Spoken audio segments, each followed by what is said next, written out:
Hukum pidana ialah seperangkat peraturan yang mengatur tentang perbuatan-perbuatan yang dilarang oleh negara karena dianggap sebagai tindak pidana kejahatan dan menetapkan sanksi atau hukuman bagi pelaku agar pelaku merasakan jera.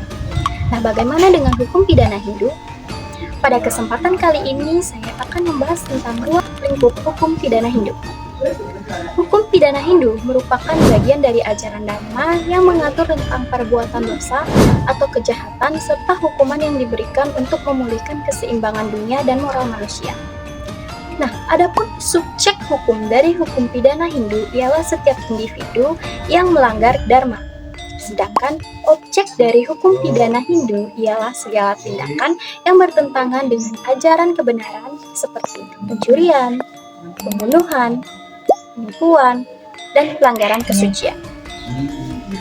Hukum pidana Hindu bersumber dari kitab-kitab suci seperti Manawadharma Sastra dan Weda. Pelanggaran dibedakan menjadi 3. Yang pertama, dosa besar atau mahapataka.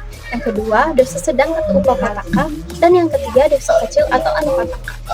Adapun contoh dari dosa-dosa tersebut yaitu dosa besar, contohnya pembunuhan, pencurian, menghina Tuhan.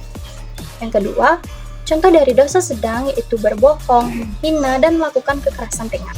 Contoh dosa kecil yaitu mengucapkan kata-kata kasar dan melanggar tata tertib seperti tata hukum komunitas atau tata tertib yang berada di desa.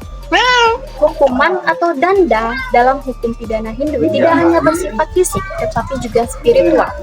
Bisa berupa denda hukuman badan, asingan, hingga upacara penyucian diri agar pelaku kembali pada jalan ajaran Dharma.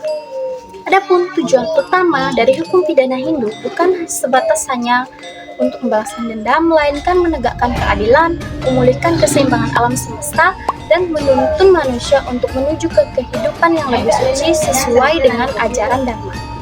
Dari pembahasan ini, kita dapat memahami bahwa hukum pidana Hindu tidak hanya menegakkan keadilan secara lahiriah, tetapi juga memulihkan keseimbangan rohani dan moral manusia. Nah, demikian video dari saya. Terima kasih atas perhatiannya. Saya tutup dengan Paramasati. Om Santi Santi.